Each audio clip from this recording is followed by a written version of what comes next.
Bạn không cần tuyệt giao với trà sữa, bạn chỉ cần học cách uống sao cho não không bị hành hạ cả ngày. Vì nếu bạn chỉ cấm tuyệt đối, rất dễ vài ngày sau, vỡ trận, ăn bù gấp đôi. Cai đường thông minh là phải hạ cánh mềm, không phải nhào đầu. Hiện tượng hangry, vừa đói vừa cáu, là kết quả của việc đường huyết lên như tàu lượn siêu tốc rồi tụt thẳng đứng. Bạn ăn một phần cơm trưa nhiều cơm, tráng miệng thêm ly trà sữa. 2-3 tiếng sau, đường huyết tụt, adrenaline bật lên và mọi thứ nhỏ xíu cũng làm bạn muốn quạo với cả thế giới. Kịch bản lặp đi lặp lại. Sáng ăn ngọt, trưa tráng miệng, chiều hangry, tối cần thêm gì đó ngọt ngọt cho đỡ nặng đầu. Nếu bạn đang ở mức 4-5 cú đẩy đường mỗi ngày, mục tiêu không phải là nhảy về không. Mục tiêu là tuần này ít hơn tuần trước. Chiến thuật hạ cánh mềm dựa trên một nguyên tắc vàng, đó là ăn đúng thứ tự. Fiber, protein, chất béo lành mạnh vào trước, carb và đường vào sau.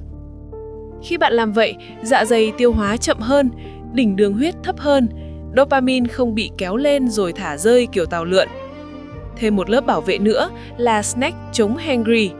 Đó là những thứ không đẩy đường huyết lên vùn vụt, nhưng giữ cho não có nhiên liệu đều. Đó là hạt, trứng luộc, phô mai, thanh protein ít đường. Khi bạn giảm dần liều và tần suất đường, hệ dopamine không còn bị kéo căng mỗi ngày. Não bắt đầu nhạy hơn trở lại với niềm vui nhỏ, một bữa ăn ngon, một cuộc nói chuyện vui, một giấc ngủ đủ. Vậy cụ thể phải làm gì trong một ngày, một tuần? Đây là bản protocol 4 tuần để bạn hạ cánh mềm, không crash, không vỡ trận. Bước 1. Xét lại bữa chính. Quy tắc là có protein, có chất béo lành mạnh, có rau, trước khi nghĩ đến cơm, bún hay tráng miệng. Khi ăn, hãy để ý thứ tự, rau và protein trước, rồi mới tới cơm, bún, và cuối cùng, nếu vẫn muốn, mới nếm chút đồ ngọt. Bước 2. Chuẩn bị một emergency kit chống hangry. Để trong ngăn bàn hoặc ba lô, dùng trước khi não bắt đầu la làng, uống trà sữa đi. Khi bắt đầu thấy hơi run tay, hơi cáu, hãy ăn một món trong kit, uống nước và trì hoãn quyết định gọi đồ uống ngọt khoảng 15 phút. Bước 3. Lên lộ trình 4 tuần. Nếu hiện tại bạn uống trà sữa 4-5 lần một tuần, tuần 1 tối đa 4 lần, tuần 2 tối đa 3 lần, tuần 3 2 lần, tuần 4 1 lần như một treat có kế hoạch. Bước 4. Giảm độ sắc ngọt trong mỗi lần còn lại.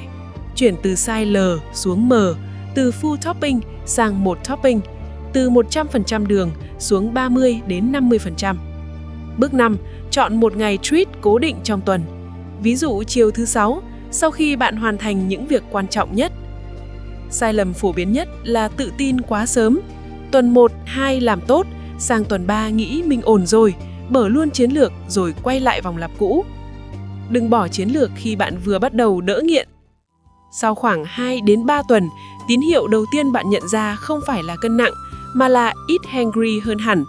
3 giờ chiều không còn là giờ quạo quốc dân nữa. Não cũng cảm giác mượt hơn, bớt sương mù, bớt lú, cảm xúc bớt lên voi xuống chó.